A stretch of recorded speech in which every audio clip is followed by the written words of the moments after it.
On this episode of the Dr. Tyna Show, we will be discussing all things sleep, hygiene, and sleep 101. This is such a critically important topic and one that tends to evoke a lot of emotion out of people because when you are struggling with your sleep or sleep is not available to you the way that you want it to be, especially as we age, it is, for me personally, probably the most upsetting thing out there. If I don't get good sleep for about 2 nights in a row, I turn into an absolutely crazy person. I cry constantly and I throw up. So I get it. And I know there's those of you out there who haven't slept in years, and my heart goes out to you. So I hope that the information I share today can be of some help. Although I can't solve all of the problems on a podcast, I will try to introduce some concepts that you might find helpful. I hope. That is my intention. Sleep is an absolute non negotiable, and I'm going to give you some reasons why in a minute because without it, you can't fix anything. And I say that from lots of experience. You know, I was in practice, clinical practice for well over a decade. Prior to that, I was in medicine for 20 years. So I've been in medicine, in and around medicine for a good 30 plus years. And most of that was in the naturopathic medicine space, the alternative medicine space, if you will. So I get it. And it's miserable. And it's complicated. I wish it were easier, but I'm going to try to make this as simple as possible and give you some big tips, some big overarching tips that will help no matter what. So, the first thing I will say is don't get emotionally upset about anything that I say in here. I know it can be frustrating. I'm just going to give you facts like I do. I drop the fact bombs, the truth bombs, and that's why you love me or hate me, but that's what we're doing here today. So, truth number one, if you're not exercising every day, if you're not getting regular movement, if you're not exhausting and off gassing some of that energy in your body every single day, then you don't get to complain about your sleep being off, period. And I have said this before, and it has evoked rage in some of my patients. I've gotten nasty emails, I've gotten nasty DMs. People don't like me talking about that, but it's the truth. And I want you to think of it this way. I have a puppy, he's 7 months old. He absolutely acts like a lunatic if he doesn't get enough exercise during the day. And then he doesn't sleep well and he's up all night. Like last night, he was up all night long because I didn't wear him out well enough yesterday. Think about our children, right? Now, I know as they get older, they tend to get more sedentary, but little kids need to be run ragged or they misbehave, they climb the walls and they act crazy and they don't want to sleep. So we need to wear ourselves out as well. And I will say, same goes for my husband, right? He reminds me of like an ornery 8-year-old sometimes. If he doesn't physically get worn out during the day, he is so much harder to deal with. I tell you, ladies, send your men out to work hard during the day if you can. If he goes out on the farm and he comes back dirty like Pigpen from the Peanuts, just covered in dirt, he's so happy and calm. He takes a shower, he falls right to sleep, everything's great. And so I say that because that's just ground rules, okay? You have to introduce exercise and movement into your day every single day, or we can't even have this discussion. If that need is not being met, then the whole thing is a moot point. Forget the supplements, forget everything else. Just go move every day, work up a little bit of a sweat. It could be, a 20, 30-minute walk. It needs to be at least that much, though. If you don't get some movement in, I promise you, your sleep is going to be challenged, especially as you get older. As our hormones shift in the middle age years and into menopause, sleep becomes challenging. And I know this because while I have had some bouts of tremendous stress, like when I was in bankruptcy and I was just starting my practice and I was single and recently divorced, I was broke. I didn't sleep for about 6 months and it was terrible. And I took Ambien, and Ambien is a nightmare. That's a topic for another day. Do not get hooked on Ambien. And if you're on Ambien, do everything you can to get off of it. It is such an incredibly dangerous drug. That entire class of drugs is so dangerous and so not good for you. And we have the data to show that people who take those drugs die earlier from all kinds of reasons. Plus, they sleepwalk and they don't remember it. And you get retrograde amnesia, meaning you don't remember what happened, what came before. You do things in real time without knowing they're happening. It's a very dangerous drug on the brain. So I'll leave it at that. Anyway, I took some Ambien for a short period of time, and then I realized I can't take Ambien and be a single mom and take care of my daughter. What if something happens in the middle of the night? I don't need to be on medication. So got rid of that very quickly. And my mentor was not keen to prescribe it to me when he gave it to me. He only gave me, a couple dozen pills and he said, this is it. Get your shit together, lady. Get it handled. Get your exercise going. Just like I told you guys just now, get your stress under control. The other thing that's critically important is our stress levels. If our stress levels are off the charts, we will obviously have trouble sleeping. And that can be as simple as eating the right foods in the evening. I really love dairy for that reason. Dairy has some very great calming mechanisms about it. So some cut up apples and a good, sharp cheddar cheese might be a good snack. Some protein might be the trick. The apple gives you a little bit of carbohydrate. So a hard-boiled egg and an apple and some cheese is one of my favorite nighttime snacks. You can try out what you want. I've had patients tell me that they ate a little bit of baked potato before bed and it was very helpful. Others swear strictly by protein. Others say they need a little more fat. And so something to consider there, because your blood sugars might be doing a funny thing in the night. And that might have little to do with your actual blood sugar regulation and more to do with your stress. That's the reason I mention it. It might have everything to do with your cortisol. And then lastly, we'll get into this at the end, is supporting your adrenal glands during the day can actually oftentimes help that sleeplessness, waking in the middle of the night type of cycle. And there's Chinese medicine. There's a Chinese medicine clock that puts the characteristic times that people wake up tend to be liver time, lung time.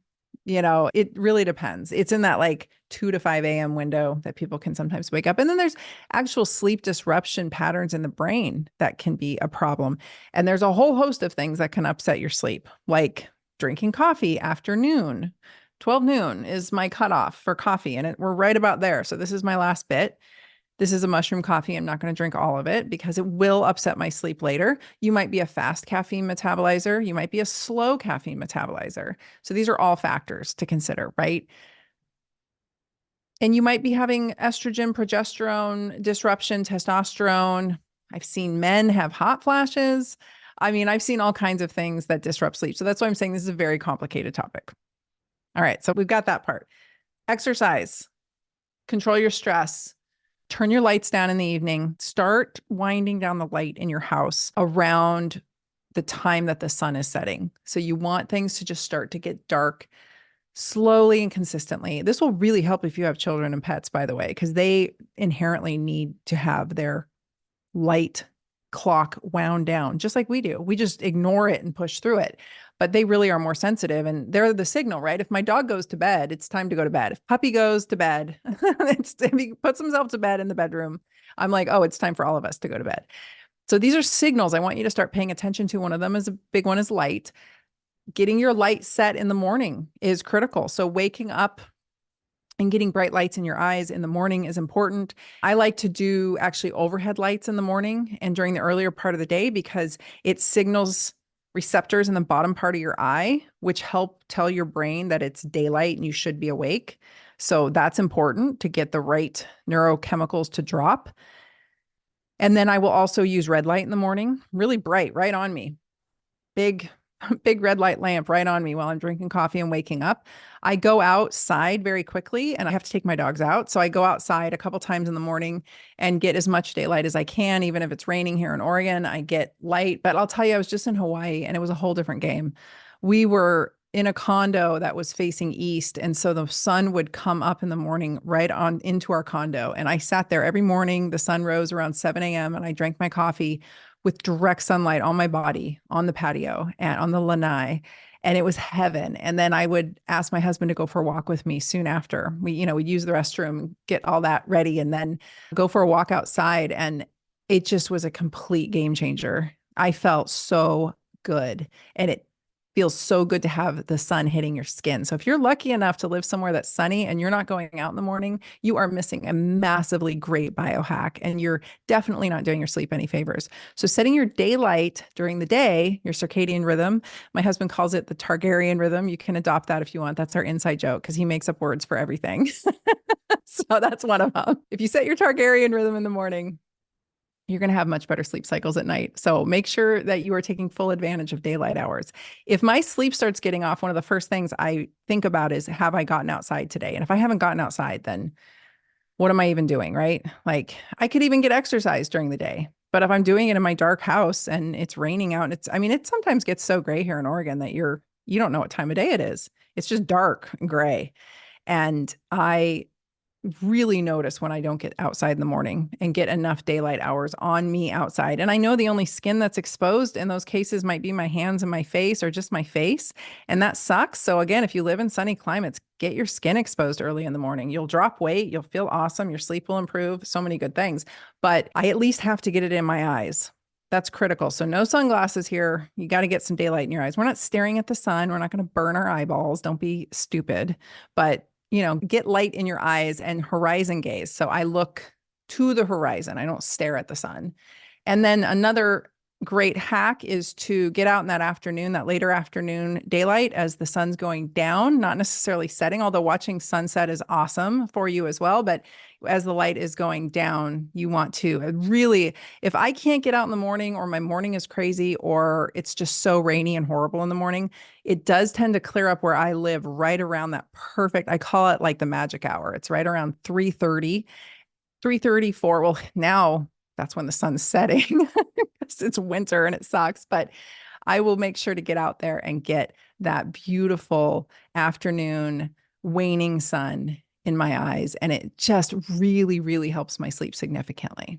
So we're not having caffeine after 12 noon. We're getting our daylight in our eyeballs, at least in the morning, if not on our skin. We're watching that later afternoon sun waning, sun setting, and we are definitely getting some movement in our day. If you just do those few things, your life will change. I promise. Just start there.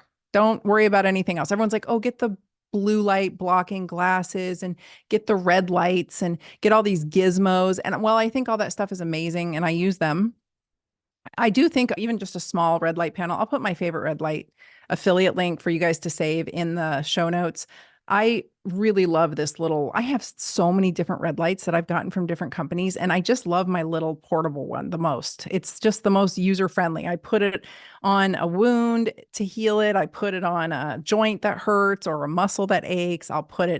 It's what I prop up on the couch in the morning to get some good, red light. It's just it's a good price, and it's just a really user-friendly product. So I'll leave it at that. You don't need a big fancy red light. Yes, full red light exposure on your body is awesome and your skin drinks it up and it's all cool. But I do think that that can be cost prohibitive and bulky. And I want you guys to have something. So if you're really interested, a small red light panel, I just will tell you, I have so many different size ones, and that's the one I use the most. So full disclosure. Another thing I use a lot is my Aura Ring. And I can also put my affiliate link in there for you too on the show notes. I don't really use this for all that it can do. It can do so many cool things, but it tells me my sleep, and that's what I'm tracking with it. So it really gives me great insight on my sleep. And that's been phenomenal to see. I can see what food affects me. I can see how alcohol affects me. I can see how stress affects me. I can see all kinds of things in my sleep. It's reflected in my sleep that night. And it's been really a very helpful tool for me. And it gives you heart rate variability, which I think is important to track your stress levels and to see, just overall what your health is like. So a couple things to consider there if you aren't interested in gadgets. But the best gadget you can have is just a good raincoat. Have some good outerwear. Have clothes that you can go outside in. And I never really understood how to do this. Maybe I should do a podcast on it.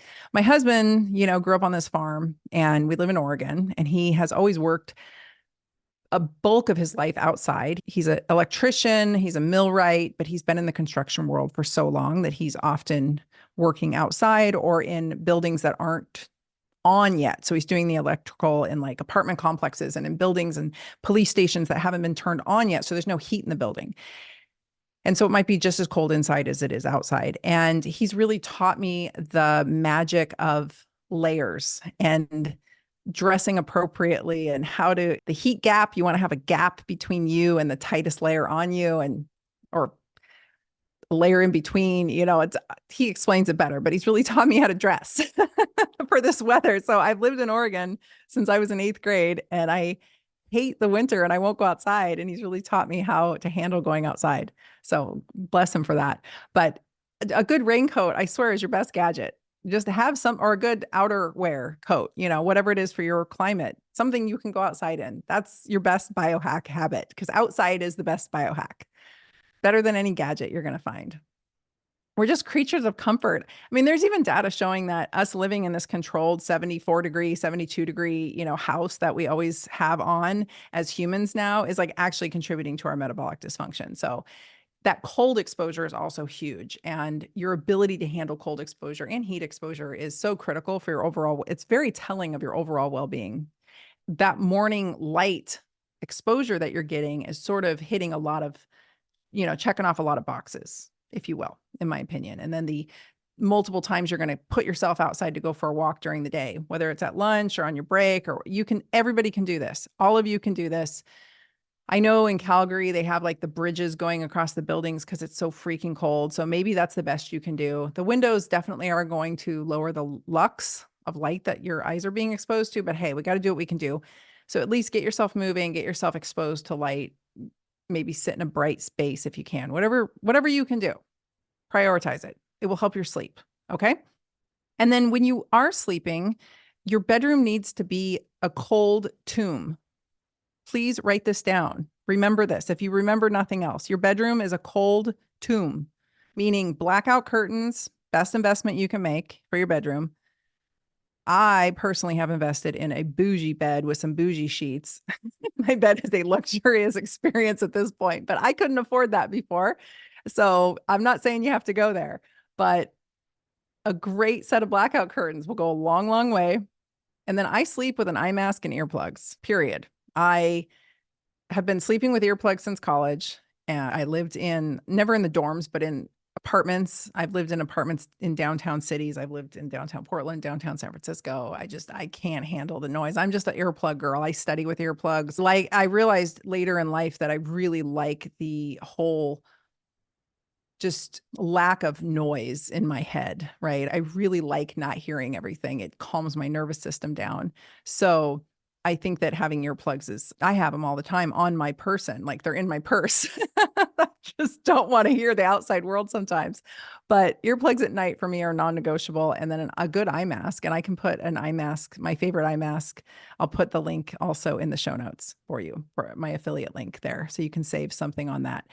But it's just that complete lack of light and sound is going to be very, very helpful for many. And that in and of itself, just the blackout curtains and then the tips I've given you on just stuff you can do for free can be so, so helpful.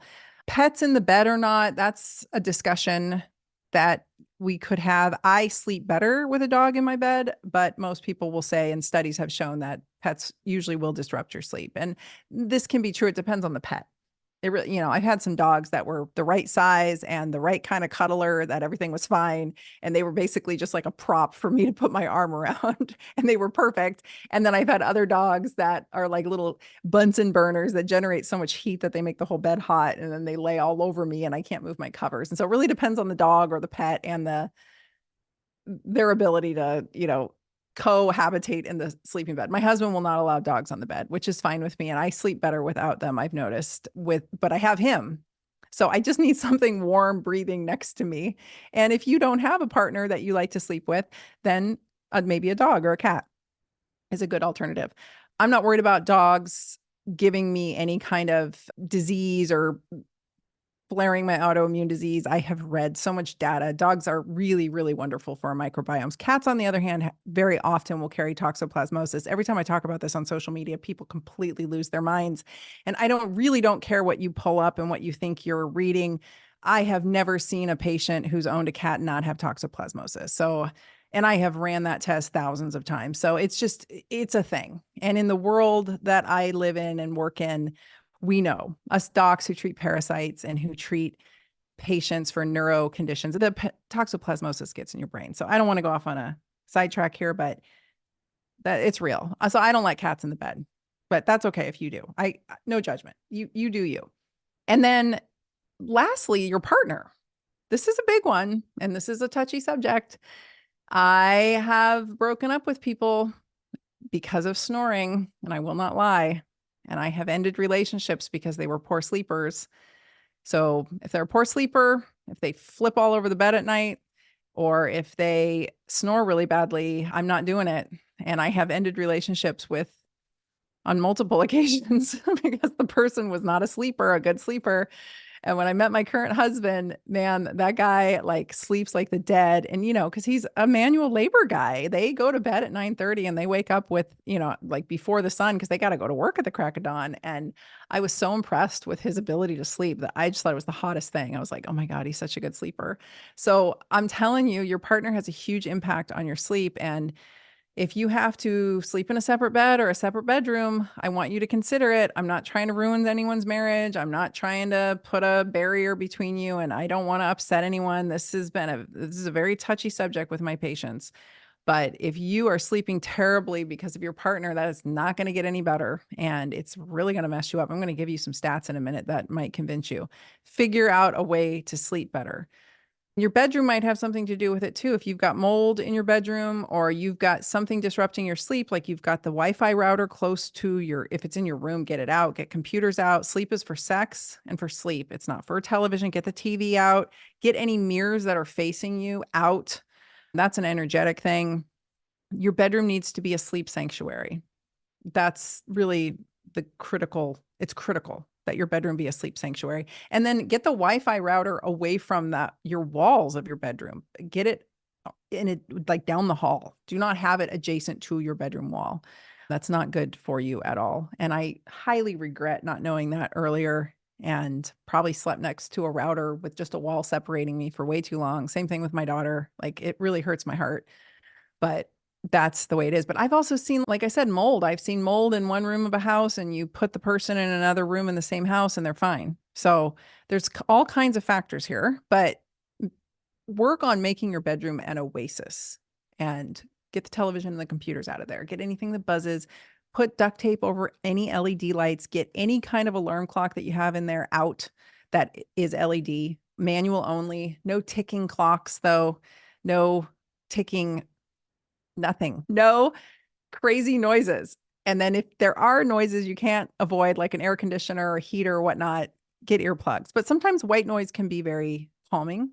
Although I don't know about the data on that because some white noise, while it could seem calming, can actually keep certain parts of the brain awake. So I'm not really sure how I feel about that. I like things to be very quiet. All right. So that's the best I got on how to just some basic, simple things you can do to improve your sleep.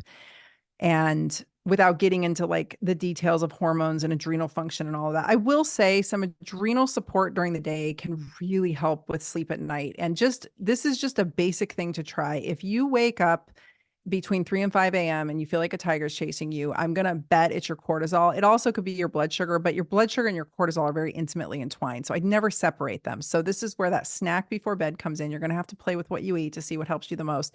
And then secondarily, I always encourage people to purchase a bottle of My Resilience. It's an adrenal support product. Take one in the morning, take one in the afternoon which is the 12 hours opposite of when you're waking up. So if you're waking up at 3 in the morning, try it at 3 p.m. in the afternoon, just one. Try that. Just see. That very often will get people's sleep reset and they'll start sleeping better because it's a matter of controlling the cortisol and adrenal response during the day. That helps during the night. That's just a very kind of crude way of explaining it, but it's always worth a try. And if you have a favorite adrenal product, try that. Mine has a little bit of glandular in it. It can be a little bit stimulating for folks, but I find that to be just really, really helpful and consistently getting people to sleep through the night. So it's just worth a try. And I'll make sure to put the link in the show notes so you guys can get a discount on My Resilience because it's really a phenomenal adrenal support product. So let's quickly talk about why sleep is so important. If I haven't convinced you by now, throughout all of my podcasts, maybe this will do it. So let's talk about sleep and weight loss. We overeat when we're sleep deprived. That's just a given. Individuals who increase their sleep duration were able to reduce their caloric intake on one study by an average of 270 calories a day. Now, that doesn't seem like a lot of calories, and all of weight loss isn't just calories in, calories out, but excess calories do add up. And so that right there, 270 calories a day, especially if you're a smaller, slighter person, that'll add up.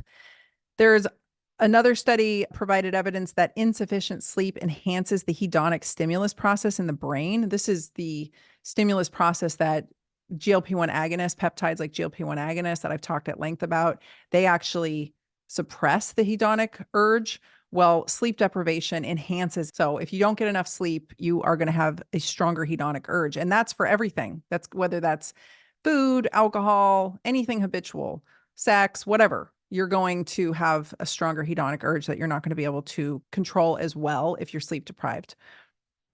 And it definitely, insufficient sleep will result in increased food intake in most cases for people.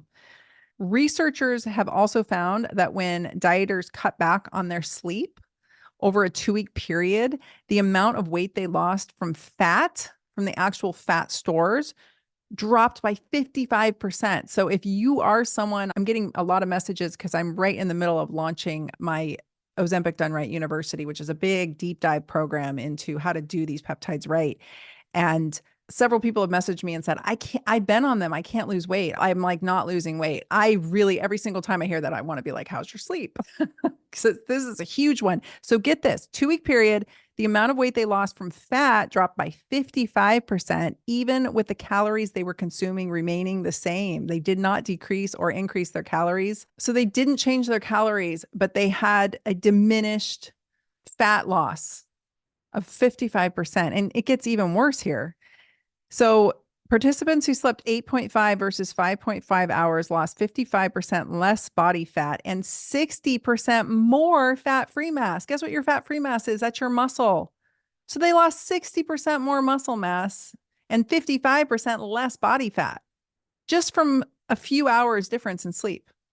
So 8.5 hours versus 5.5 hours. That's nuts, you guys. This is nuts. Like, I don't know why this wasn't front page news, but it's because people don't really have a lot of good tools to help folks with their sleep. So, because like I said, it's pretty complicated. So they also had less favorable changes in metabolic hormone levels and substrate and energy use. So it goes a little bit deeper here. Despite a loss of about 3 kilograms of body weight during each treatment, total energy loss was twice as high in the 8.5-hour group. So they were burning energy more efficiently, if you will.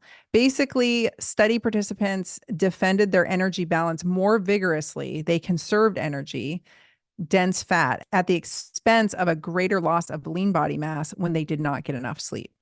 That's bad. That's bad news. In addition, the people in the lower sleep group perceived greater hunger and had higher ghrelin levels. So remember from last week's podcast I talked about ghrelin briefly. Ghrelin makes you hungry and it makes you hoard fat. So we do not want higher ghrelin levels.